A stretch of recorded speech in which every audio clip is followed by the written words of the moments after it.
de misericordias. Estamos agradecidos por tu gran amor, por tu bondad, por tus misericordias que día tras día se renuevan sobre nuestras vidas. Gracias por haberte revelado a nuestras vidas. Gracias por tu deseo de querer instruirnos a través de el consejo de tu palabra. Gracias por poner en nuestros corazones la necesidad y el deseo de estar en este lugar. Oramos, Padre, que tu Espíritu Santo corra el velo de la Sagrada Escritura para que podamos ver el espíritu de la letra. Pero también te suplicamos que corras el velo de nuestro corazón, que abras nuestro entendimiento, que abras nuestros ojos y nuestros oídos, para que la palabra que ya ha salido de tu boca cumpla tu propósito y no regrese a ti vacía, que sea prosperada en nuestras vidas. Padre, presentamos delante de ti a los hermanos que están de viaje, los cubrimos con la sangre de Cristo. Oramos que tu misericordia esté con ellos a donde quiera que se dirijan y que donde quiera que ellos se encuentren sean luz que resplandezca en medio de las tinieblas. Oramos por aquellos que están con algún quebranto de salud. Te pedimos que extiendas tu mano y que los restaures. En el nombre de Jesús. Amén y amén. Puede, por favor, tomar su lugar. Le damos a todos la bienvenida.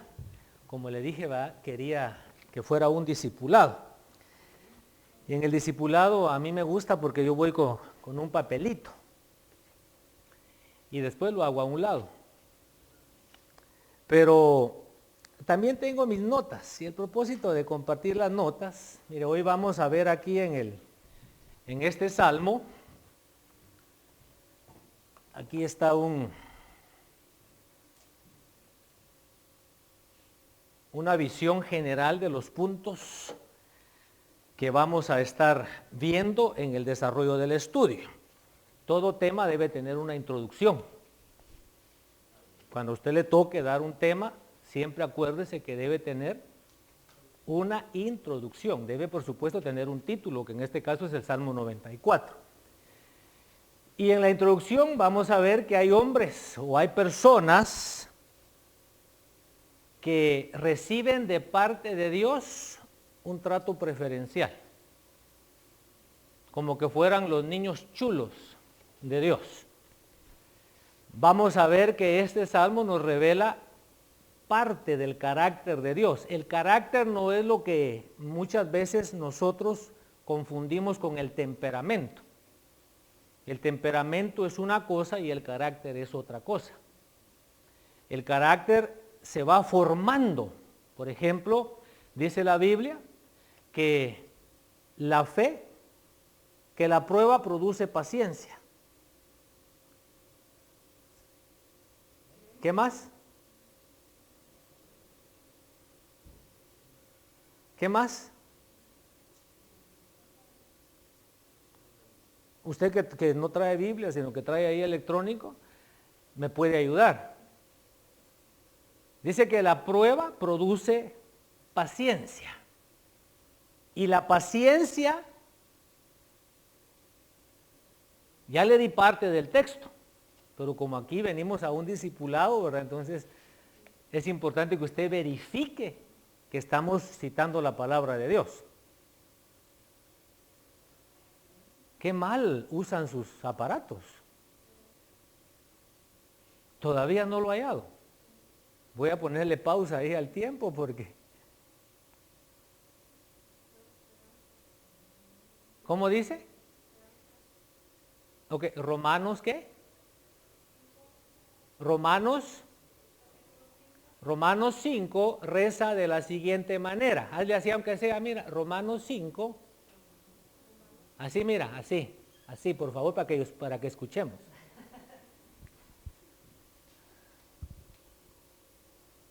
Dice, y la paciencia prueba y la prueba esperanza, y la esperanza no avergüenza porque el amor de Dios ha sido derramado en nuestros corazones por el Espíritu Santo. ¿Qué versión que es nos esa? La Reina Valera del 60. La versión de las Américas, por favor. Cambio.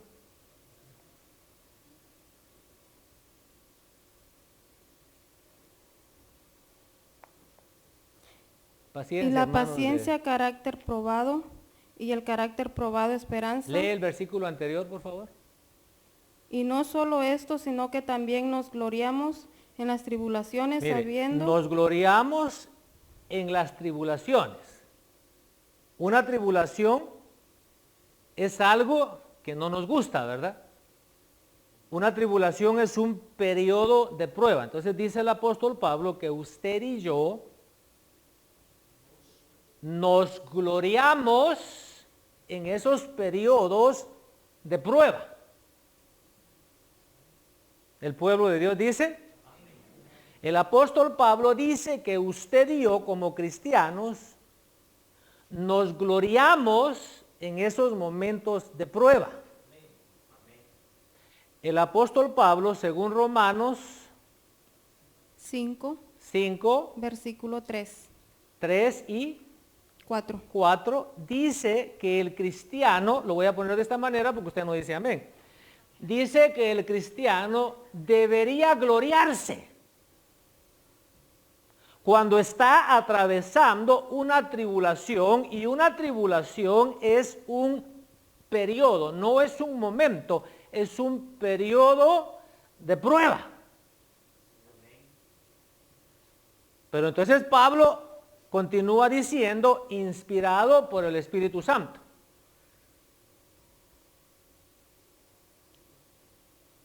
Sabiendo que la tribulación produce paciencia. Entonces nosotros sabemos que cuando Dios permite un periodo de prueba o tribulación, nosotros sabemos que ese periodo, cuando salgamos, habrá producido en nosotros paciencia. Y la paciencia, carácter probado. Y la paciencia produce un carácter probado. Estoy todavía en el que vamos a ver algún aspecto del carácter de Dios. El carácter no debe confundirse con el temperamento. Si la persona, como se dice en mi dialecto, es de mecha corta, ¿entiende lo que quiero decir? Quiero decir que la persona se enoja muy rápido. Ese no es su carácter. Ese es su temperamento. Esa es una persona colérica. Y todo temperamento tiene aspectos positivos y aspectos negativos. Por ejemplo, un colérico puede ser un ingeniero civil. Un melancólico no puede ser un ingeniero civil. Porque el colérico dice hay que meterle tractor a la montaña y le mete la maquinaria. El melancólico dice, pero ahí hay ardillas, pero ahí viven los venados. Entonces, pero el melancólico sí puede ser músico. El colérico, si no aprende a tocar guitarra, la quiebra. Los temperamentos tienen un lado positivo y un lado negativo. Para su información, yo soy colmel. Yo soy colérico, melancólico. Yo no sé qué es usted, pero a los jóvenes les enseñamos que es importante conocer nuestra personalidad para tener cuidado de nuestros aspectos negativos y para nutrir los aspectos positivos. Entonces el carácter se va en nosotros, por supuesto, se va formando. Nosotros tenemos que llegar a parecernos a Cristo en carácter. Jesucristo dijo, aprendan de mí, que soy manso y humilde de corazón. vamos a ver que este salmo resalta 3 tipos de hombres o personas: el impío, el desvalido o el desamparado, y el justo. Y en la conclusión vamos a ver la responsabilidad del cristiano. Dice la introducción que este es uno de los salmos imprecatorios. ¿Qué clase de salmo es este? Imprecatorio. ¿Cuántos puntos de vista hay sobre el milenio?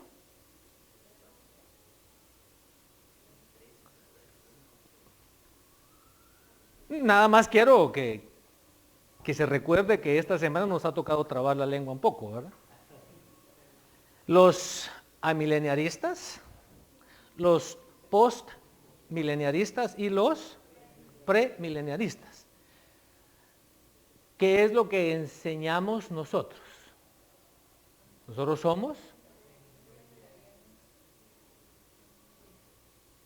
somos premileniaristas. Bueno,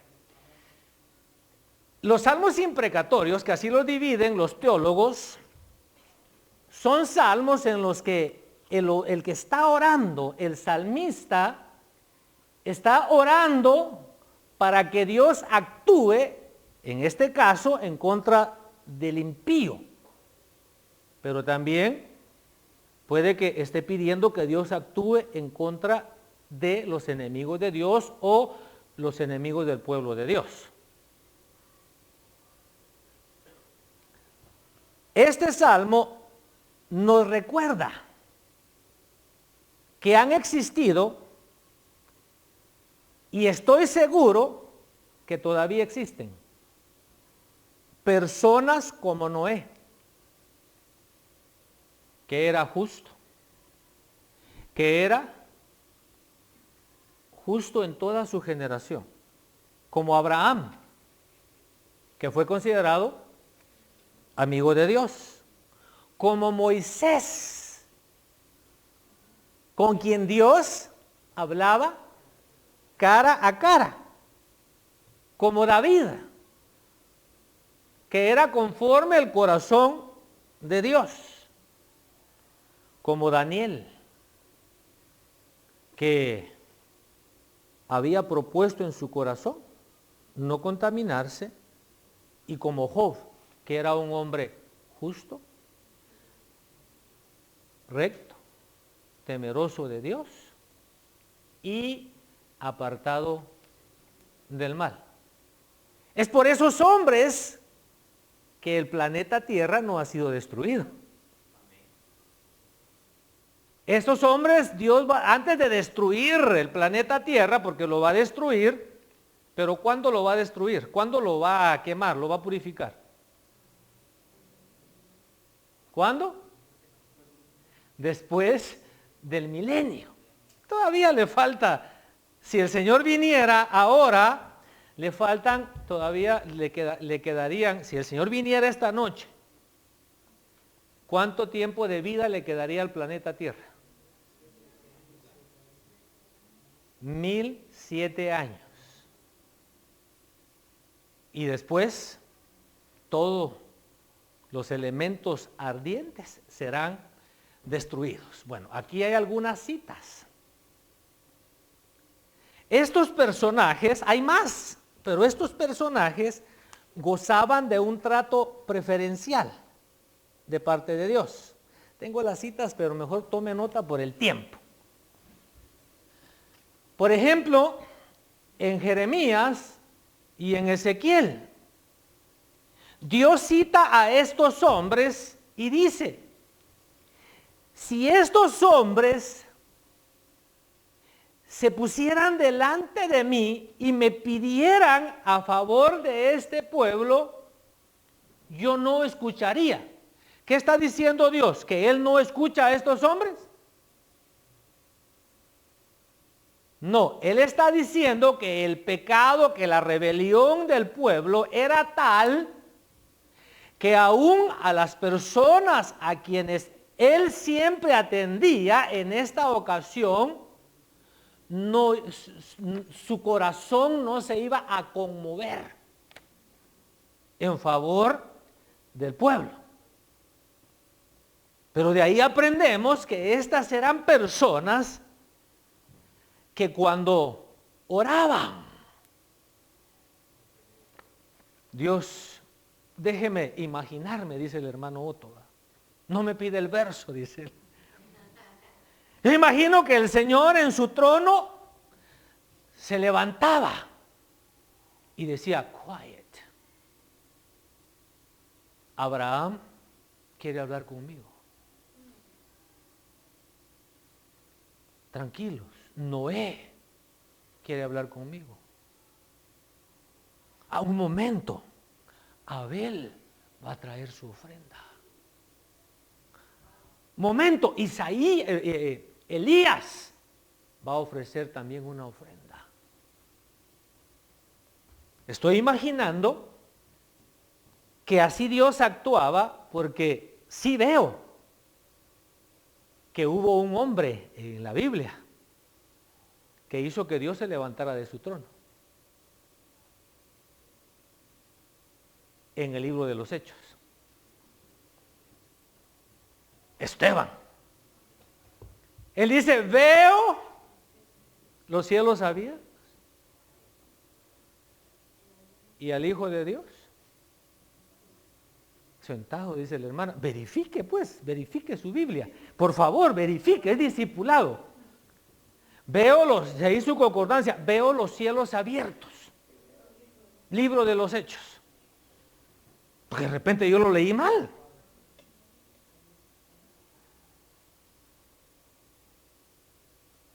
¿Cómo dice?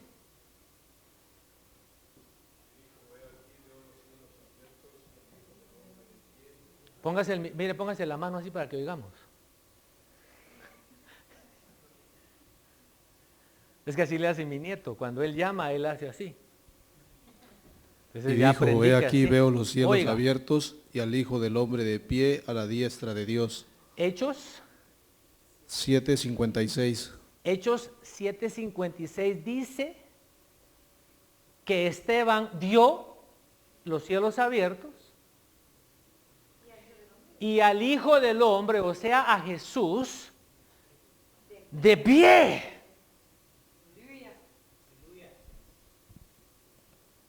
Por favor, es que no puedo avanzar. Mire, el Salmo ya lo leímos. Y me imagino que su discipulador le encargó anoche que lo leyera y usted ya lo leyó. Entonces ahora vamos a tomar enseñanza de este salmo, porque estamos diciendo que este es un salmo imprecatorio. Aquí este Hijo de Dios está orando por venganza. Está pidiendo un juicio justo. Está pidiendo que el impío sea castigado.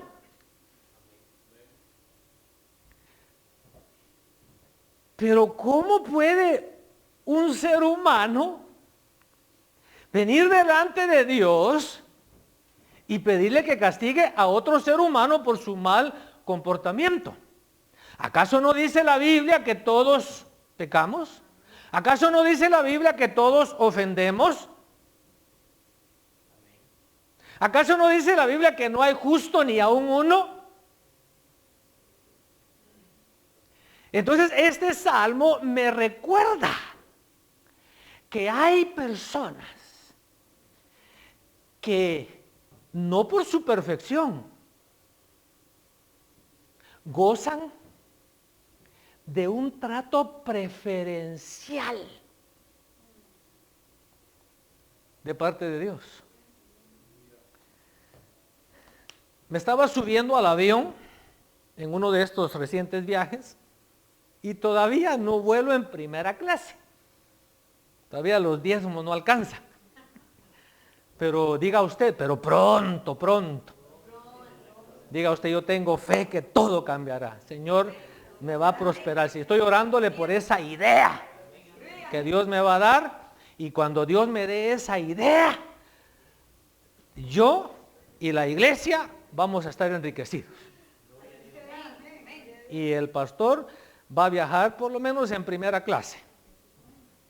No crea que voy a ser como el presidente de un país por ahí que es medio atarantado. No, primera clase. Entonces, yo me iba subiendo y dije, si esta cosa se cae, pero yo lo dije en español. Dije, si esta cosa se cae, también estos caen. Que si había una señora ahí que entendía, ay, no diga eso. Pero si usted ha viajado en avión, usted se ha dado cuenta que los que van en primera clase reciben un trato preferencial. Son los primeros que abordan. Cuando usted sube al avión, ellos ya se están tomando su vinito. Y a usted ya se alcanza el tiempo. Si no hay turbulencia, le ofrecen algo de tomar. Pero los que van al frente reciben un trato preferencial. Entonces, hay gente que tiene acceso directo a Dios. Ahora, a pesar, bueno, aquí dice, no se debía que ellos fueran hombres perfectos, ya que la misma Sagrada Escritura no oculta ni sus fallas ni su pecado. Si sacamos una lista de las fallas y los pecados de los personajes que mencionamos, quizá estaban peor que usted y que yo. ¿A cuántos ha asesinado usted? Levanten la mano los que... no, porque de repente no lo han capturado y lo van a ver. No, pero verdad que aquí ustedes tienen cara de que no han matado a nadie. Moscas y zancudos, sí. Pero ellos tienen la culpa, ¿verdad?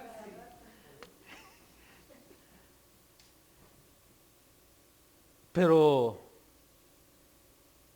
David sí. ¿Y Abraham? ¿También mató?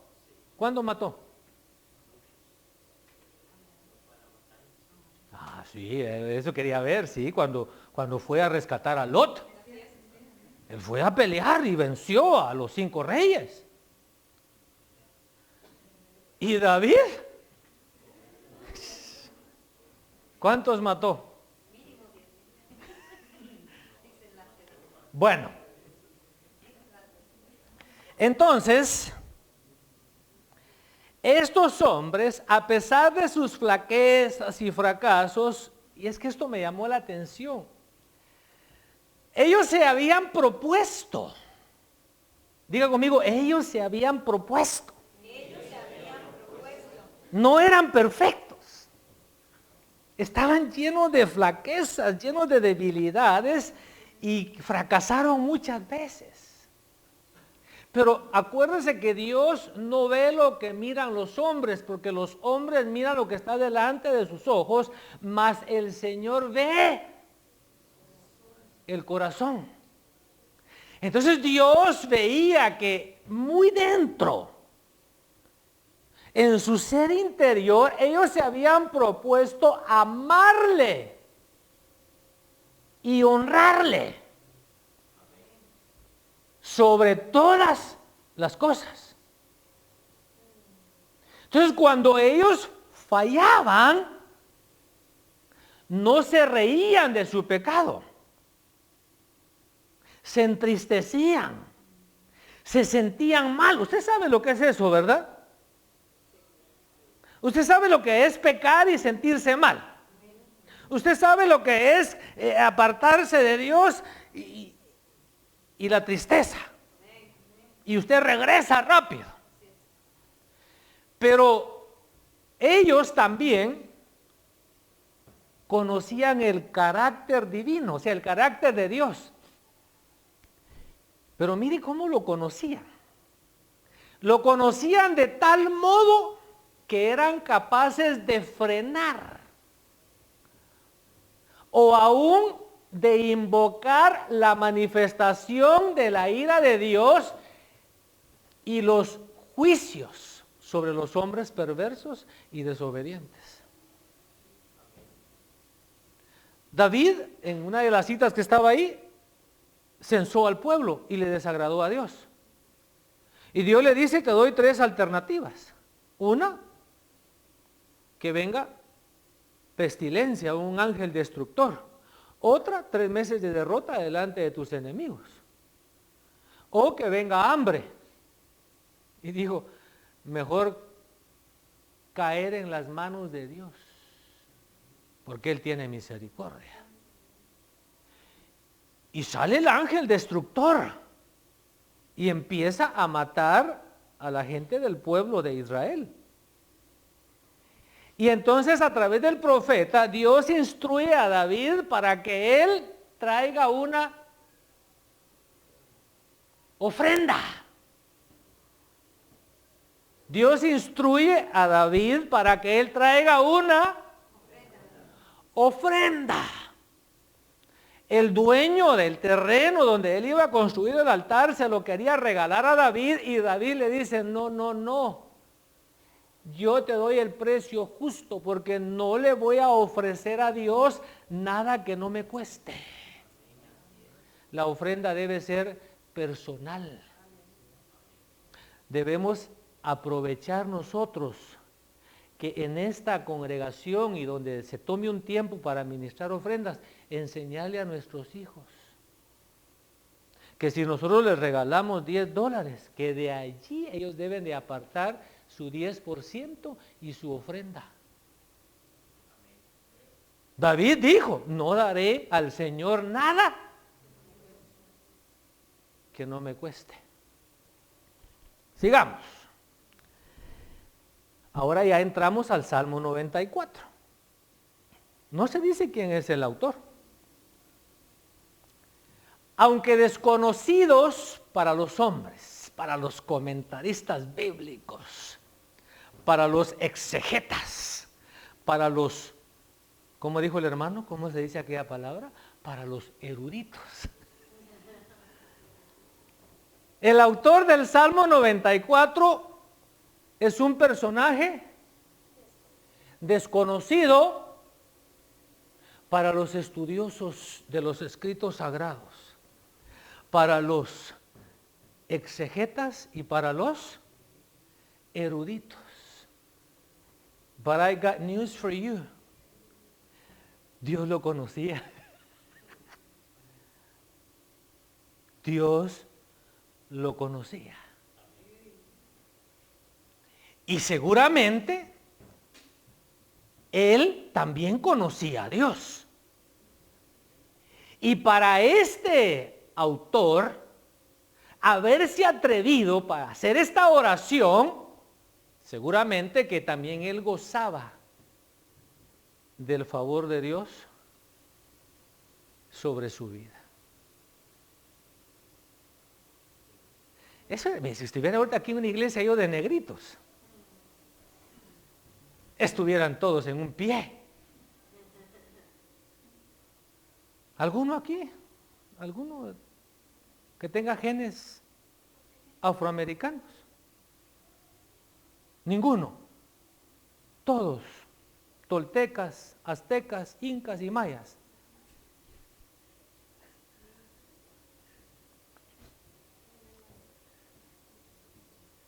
Es que gozar del favor de Dios es algo maravilloso. Mire, por ejemplo, ¿cuántos hermanos tenía David? Pasaron 7. Y pasa el primero. Y dice Dios, Y pasa el segundo y dice Dios, Y pasa,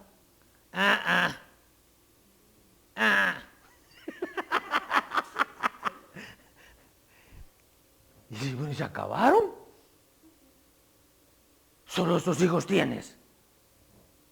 No habrá otro. Si no quiso ninguno de estos, aquel, patarrajadas. ¿Por qué digo patarrajadas? ¿Dónde estaba David? ¿Qué tipo de calzado usaban?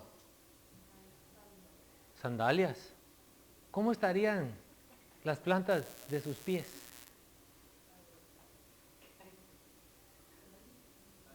Es que a David lo pintan muy bonito, ¿no? Yo me imagino a David así como era yo cuando estaba en medio de las vacas. Solo que yo olía vaca y él olía oveja. Que cuando le tomaban foto, nada refinado. Nada refinado. Mire, lástima que esas fotos desaparecieron. Llegaba don Gilberto, creo que se llamaba el fotógrafo. Y nosotros, mis hijos, una foto. Y ya grandes cuando empezamos a ver las fotos, la gran plasta de la vaca ahí. Pero en ese tiempo parecía florero. Pues así me imagino yo a David. Y David no era un joven lleno de fufurufos. Estaba entre las ovejas. ¿Qué le podían enseñar las ovejas? Ve, ¿verdad? Ve. Bueno. Entonces lo primero que quiero marcarle es que en este salmo vemos el carácter de Dios. Vemos por lo menos 3 tipos de hombre: el impío, el desvalido o desamparado y el justo. Respecto al carácter de Dios, la mayoría de personas tienen alguna noción de Dios. Creen que Dios existe. Aquí en América no es difícil evangelizar. En el continente o en los continentes americanos, sur y norteamericano, la mayoría de personas creen en Dios. Pero ellos, y lo puse con minúscula y entre comillas, la mayoría de personas piensan en Dios, el Dios Todopoderoso, como un Dios con minúscula, de amor. Dios es amor, Dios es amor, y el que vive en amor, vive en Dios y Dios en él. Dios es amor, Dios es amor. Y solo piensan en un Dios de amor. Ellos pueden imaginar que ese Dios, ellos no pueden. Fue antes de la cena esto. Ellos no pueden imaginar que ese Dios, el que ellos imaginan, sea capaz de enviar almas al infierno. Por eso es que hay una secta que enseña que el infierno no existe. Claro, no les conviene. No pueden ellos concebir que el Dios que ellos conocen, un Dios que según ellos es amor, sea capaz, dicen los pensadores, de destruir su obra maestra, que es el hombre. Sin embargo, la palabra de Dios revelará, con acento en la A, al investigador. La palabra original que yo tenía es la que está en inglés, the seeker. Pero buscador no suena muy bien en español. Entonces, pero aquella persona que está en la búsqueda de la verdad, en la búsqueda de Dios, y se pone a escudriñar la palabra le va a revelar. Claro, si la persona es honesta, si la persona es humilde, va a descubrir que Dios es también Él, no un juez, Dios es el juez justo.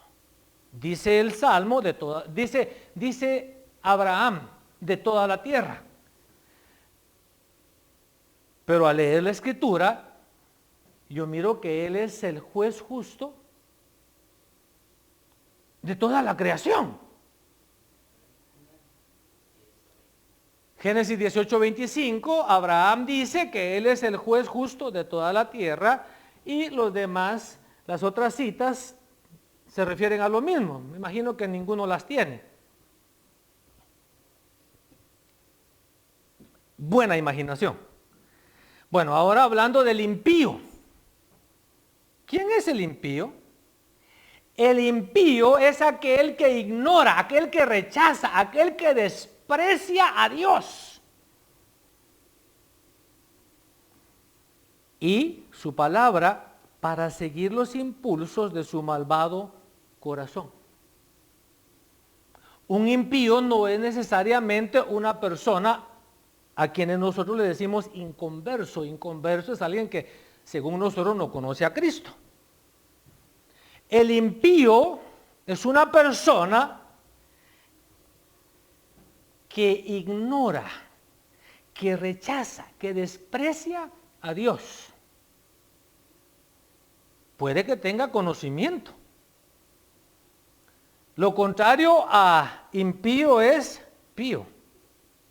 Usted y yo se supone que seamos píos, que es un sinónimo de ser justo. Entonces el impío, porque se deja llevar por los impulsos de su corazón, es una persona que en su arrogancia rehúsa buscar a Dios. Es una persona que se deleita haciendo lo malo. Yo no sé si usted ha sido impío alguna vez.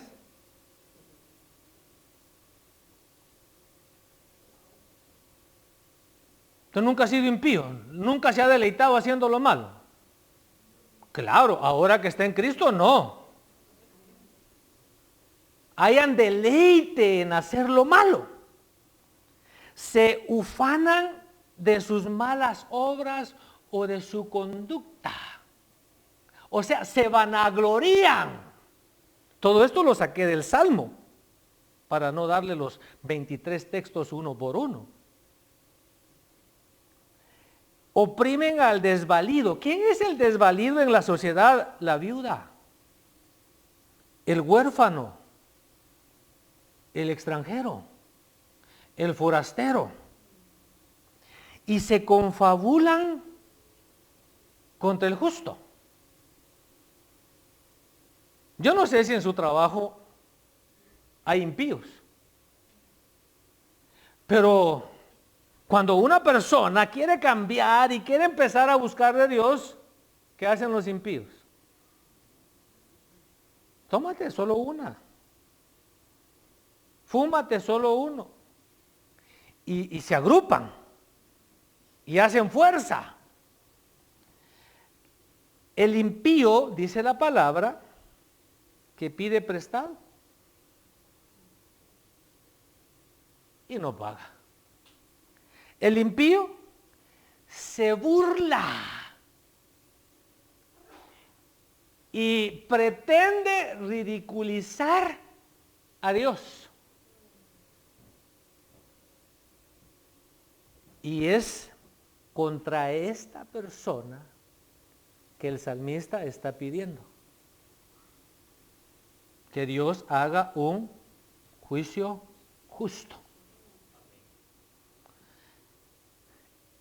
Como el jamón del sándwich, está el indefenso, está el desvalido,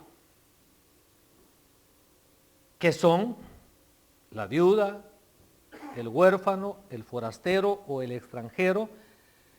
En otro salmo nos habla de el solitario, no el llanero solitario, no, el solitario, aquella persona que está sola.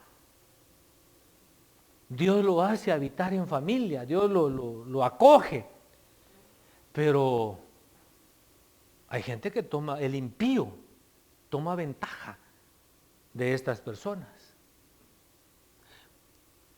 Y quise anotar ahí a los levitas, Porque los levitas, la tribu de Leví fue la tribu que Dios escogió para que desarrollaran el culto a Él. Y escuche esto, ellos dependían de la buena voluntad, ellos dependían de la generosidad de sus hermanos. Si sus hermanos no traían el diezmo, si sus hermanos no traían las ofrendas, ellos no tenían ni para comer ellos, ni sus familias. Y usted sabe que el pueblo de Israel pasó periodos de endurecimiento en los cuales dejaron de diezmar. ¿O no sabe? ¿Acaso no por eso viene la reprensión de Dios a través del profeta Malaquías? Y ustedes me han robado. ¿Y en qué te hemos robado? Se han quedado con el diezmo. Y cuando traían de vez en cuando que tenían alguna su aflicción, ¿qué clase de ofrenda traían? Traían animales tuertos, traían animales perniquebrados. Y al levita no le habían dado heredad. El levita no había sido escogido para trabajar la tierra como sus hermanos.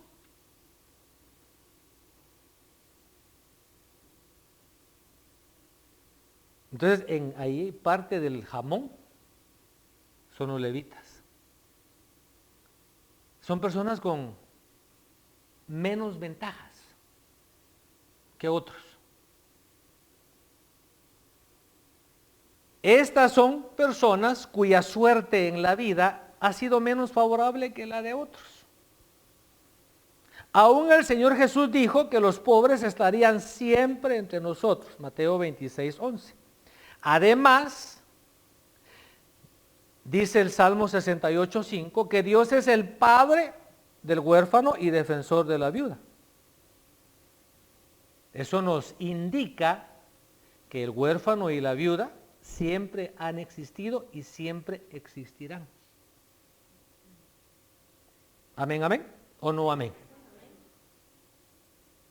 Bueno, ahora vamos a la tercera persona que encontramos, o el tercer tipo de persona que nos revela este salmo, y es el justo. A medida que nos acercamos a los personajes bíblicos que en la Biblia son descritos como justos, ya mencionamos algunos de ellos, ¿verdad? Nos daremos cuenta que existen muchos rasgos que los separan del resto, aún de su propia generación. Dice la Biblia que la sangre de Abel, hasta el día de hoy, habla. Así dice la Biblia, ¿verdad? ¿Verdad que así dice? Que hasta el día de hoy habla. Porque era justo. Así que la voz del justo no puede ser acallada. Noé era justo en su generación. Lot, dice la Biblia, que afligía su alma, viendo la perversidad con que se conducían los habitantes de Sodoma y de Gomorra. O sea que el justo va contra la corriente, no a favor de la corriente. Job, mucho se ha dicho de Job. Era justo, recto, temeroso de Dios y apartado del mal, pero aparte de eso era un hombre que ofrecía sacrificios en favor de sus hijos. Zacarías y Elizabeth en el Evangelio de Lucas, y José, esposo de María, dice la Biblia que eran justos. Entonces, por ejemplo, si tomamos una de las características de José, esposo de María, como él era justo, dice la Escritura, no quería difamarla. Entonces decidió que la iba a dejar en secreto.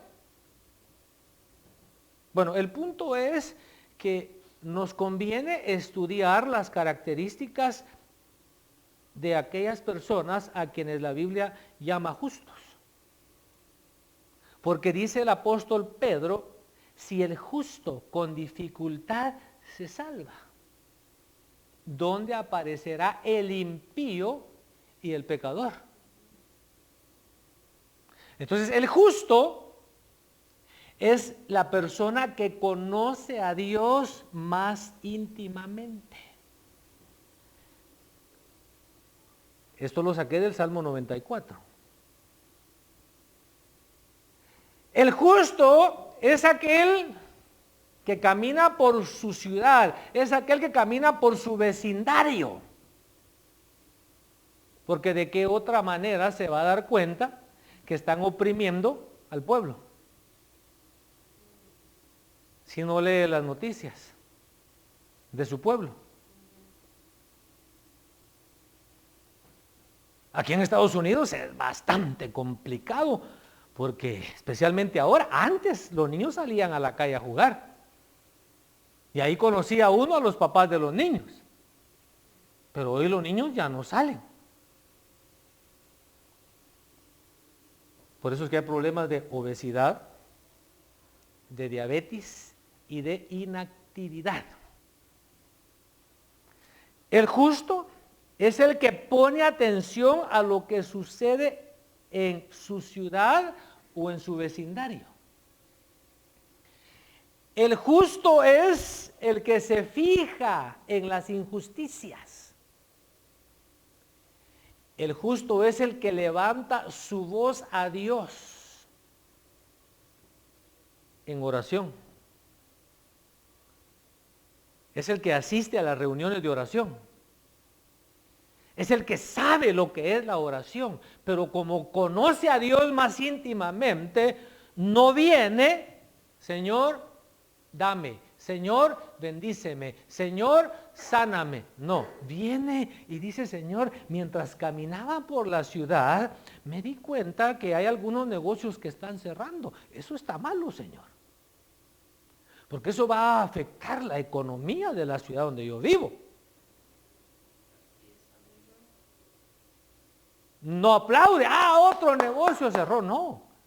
Señor, me di cuenta que cerraron el hospital. Eso está gravísimo, Señor. Más grave que los enfermos. No solamente eso, Señor, sino que no haya hospital. Quiere decir que la casa por la que yo pagué 250,000, ahora vale 150,000. Porque al no haber comercio, al no haber hospital, los precios de las propiedades se van abajo. Señor, montón de perros callejeros que hay en la ciudad. Ahí salen buenos tacos.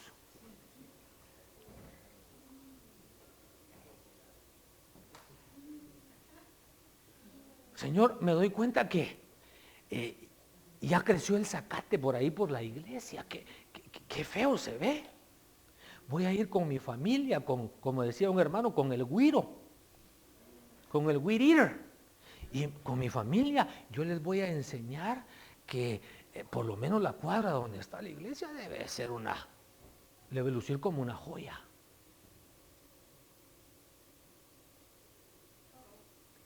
Lo saqué del Salmo 94 porque de qué otra manera el justo se dio cuenta de los problemas que había. ¿Aló? ¿Sí leyó en el Salmo que habían problemas? ¿Sí leyó en el Salmo que estos impíos estaban tomando ventaja de la viuda? Estaban tomando ventaja del huérfano, estaban tomando ventaja del extranjero y estaban tomando ventaja del pueblo y que se estaban confabulando para destruir al pueblo de Dios. ¿Sí lo leyó en el Salmo? ¿Cómo queremos entonces que Dios responda a nuestras oraciones si en nosotros no hay un interés genuino, no hay un interés vivo? El justo es el que vuelve su rostro y su corazón a Dios en oración.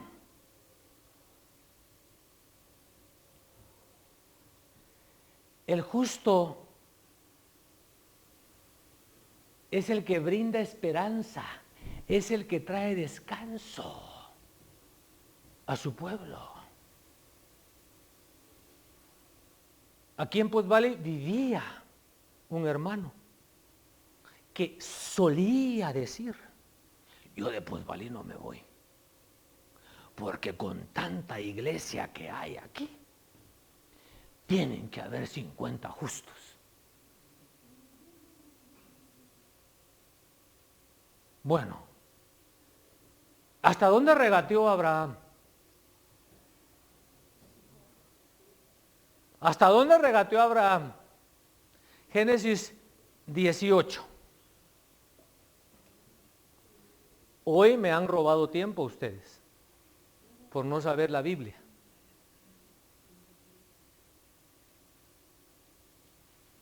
Señor, si en esa ciudad hubieran 50, no hay. Si hubieran 40, no hay. Si hubieran 30, no hay. Señor, si hubieran 10, tú no la destruirías. No habían 10 justos. Mire, pareciera arrogancia, pero en el próximo tema le van a hablar de la cobertura. Mire, a hijos, voy a empezar por ahí. Mejor empecemos por el vecindario. Hay vecindarios que están bien porque ahí vive un justo. Aquí no hay porque ninguno dijo amén. I'll say it again. Hay vecindarios que están bien porque ahí vive un justo. Hay hijos que están bien porque su papá o su mamá o ambos son justos.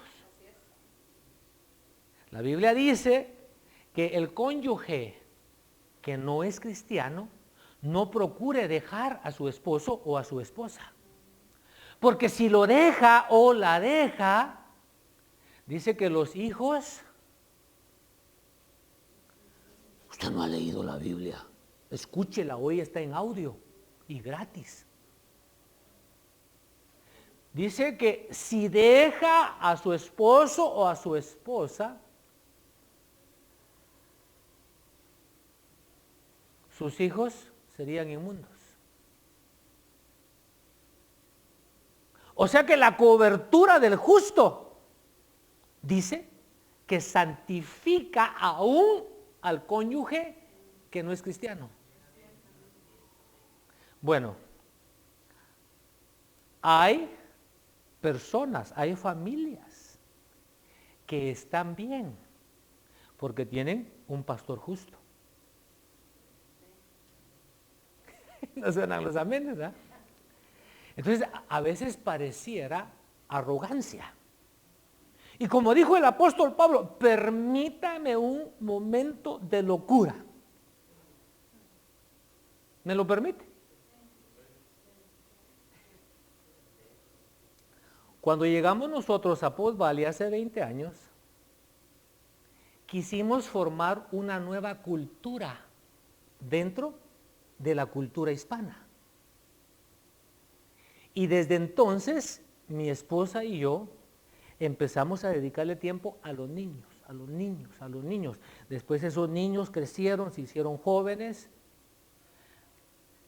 y empezamos a nosotros a inculcarles, que al principio algunos adultos hasta se enojaban, porque yo preguntaba y todavía pregunto en nuestras iglesias, ¿cuántos profesionales hay? Hablando de ingenieros, hablando de doctores, ¿cuántos congresistas, cuántos gobernadores de estado? Y la respuesta es que en nuestras iglesias no hay. Entonces dije yo, seguro que era bajo la dirección del Espíritu Santo, eso tiene que cambiar. Tengo por ahí un artículo de una entrevista que me hicieron que lo guardo.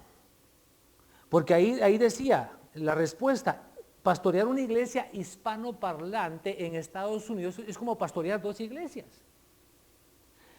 La iglesia de los emigrantes, que en muchos casos no saben ni el idioma, no conocen la cultura, y la iglesia de los hijos de los emigrantes que vinieron pequeños a esta nación o nacieron en esta nación, cuyo idioma principal es el inglés. Y entonces a ellos queremos inculcarles que pongan a Dios primero. Y si ponen a Dios primero, se les van a abrir puertas, pero queremos que sea gente que esté preparada. No hay nada malo con el trabajo arduo, con el trabajo pesado que a algunos nos ha tocado hacer, pero eso tiene que cambiar en nuestros hijos. Bueno, y nuestros hijos empezaron a ir a la universidad, al punto que de esta congregación se han graduado 10 personas de la universidad.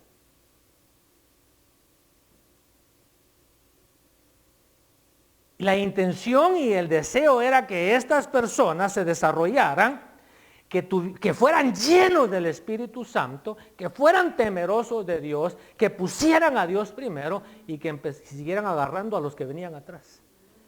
Y seguir, al punto que el día de mañana ya no seamos 10, seamos 20, seamos 100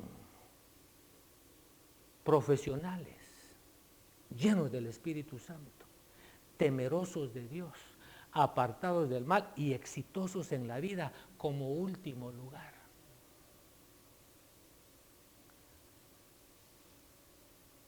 ¿Por qué dije eso? Porque el justo brinda esperanza, porque el justo trae descanso.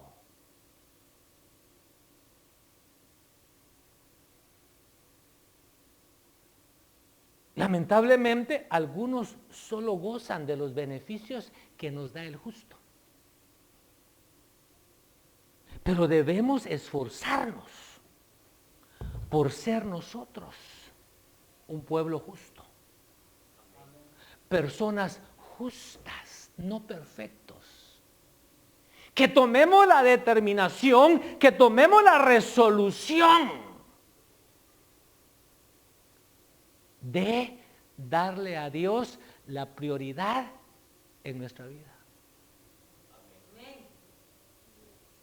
Y entonces vamos a fallar, lamentablemente. Vamos a tropezar. Pero vamos a gozar de un trato preferencial de parte de Dios. Conclusión. Este salmo nos recuerda que el cristiano no puede hacer caso omiso a los problemas que afectan su comunidad. Como la palabra de Dios nos manda, debemos estar buscando la paz y el bienestar de nuestra ciudad y orando a Dios por ella. Todo mundo se sabe Jeremías 29:11. ¿Verdad? Porque yo sé los planes que tengo. Sí, pero antes de eso viene Jeremías 29:7. Porque verdad que el 7 va antes del 11. Y el versículo 11 dice, buscar, procurar la paz, el bienestar de la ciudad a la cual os envío, porque cuando esa ciudad prospere, ustedes también van a prosperar. Dios le ha dado al cristiano un arma poderosísima. Claro, cuando se usa efectivamente. Esa arma no solo cambiará el curso de la vida del cristiano, sino que también es capaz de transformar el lugar donde vive. ¿Cuál es esa arma? La oración. ¿Cómo está tu arma? ¿De a cuánto es tu arma?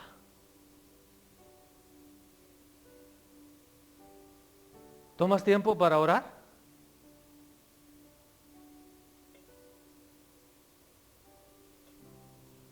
La oración es el arma. Entonces, en el Salmo 94 vemos el clamor, vemos la oración de un hombre, de una persona justa, pidiéndole a Dios que haga un justo juicio en contra del impío y que tenga Él misericordia de los desamparados, de la viuda, del huérfano y del desamparado. Yo no sé en qué equipo te vas a apuntar. Si en el de los impíos o en el de los justos. Pero aquí la Biblia enseña y la naturaleza misma nos enseña que todos somos esclavos de algo o de alguien. No hay ninguno que sea libre, que diga yo soy libre. No, mentira. Puede ser esclavo de Jesucristo. O puede ser esclavo de tu ego. Puede ser esclavo de tu pecado. Puedes ser de las personas a quienes Dios no escucha. O puedes ser de las personas que gozan de un trato preferencial de parte de Dios. Oremos. Señor y Padre nuestro, el consejo de tu palabra ha sido expuesto. Danos, Padre, un corazón entendido. Ten de nosotros misericordia y danos ojos que vean y oídos que escuchen. Y concédenos que, desechando toda malicia, recibamos el consejo de tu palabra con mansedumbre, con humildad, con el deseo de ser hacedores de tu palabra y no solamente oidores que se engañan a sí mismos. Quiero pensar que tú, Señor, nos has escogido a los que hemos escuchado esta palabra. Quiero pensar que a través de este mensaje tú nos extiendes la invitación de ser parte de ese grupo selecto de personas que gozan de un trato preferencial de parte tuya. De ese grupo de personas que pueden confiadamente presentarse delante de ti. Y no solamente orar por sus propias necesidades, sino también, Señor, invocar tu justicia en favor de los menos afortunados. Que podamos, Padre, nosotros ubicarnos dentro de tu propósito para nuestra vida, dentro de tu propósito para nuestra iglesia, dentro de tu propósito para nuestro vecindario, para nuestra familia, para nuestra ciudad, para nuestro estado y aún, Señor, para nuestra nación.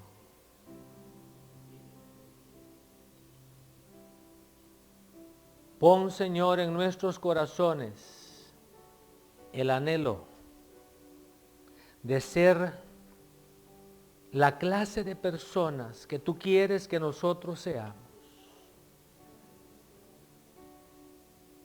Ayúdanos, Padre, a despojarnos de todo aquello que nosotros sabemos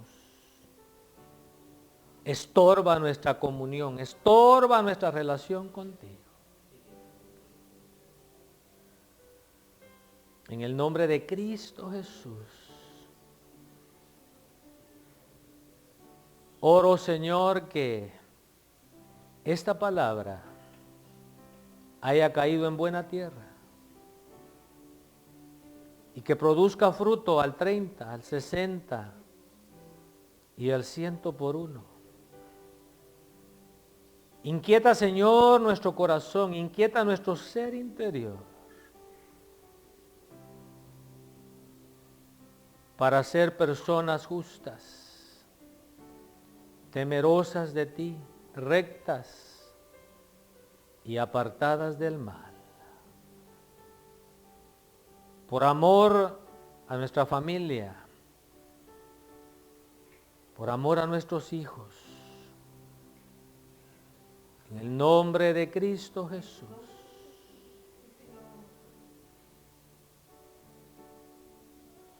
Glorifícate, Señor, en el nombre de Jesús.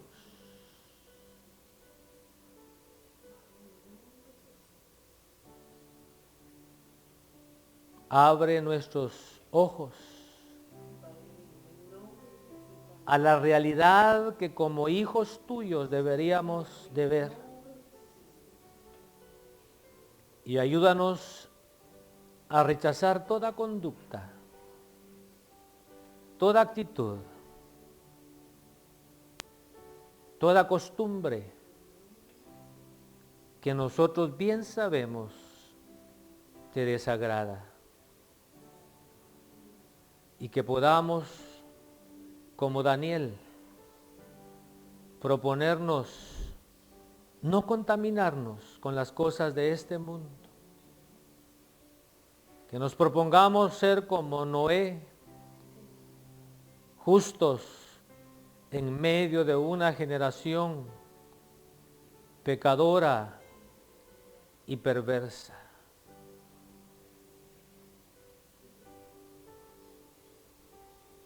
En el nombre de Cristo Jesús. Amén y amén. Que el Señor les continúe bendiciendo.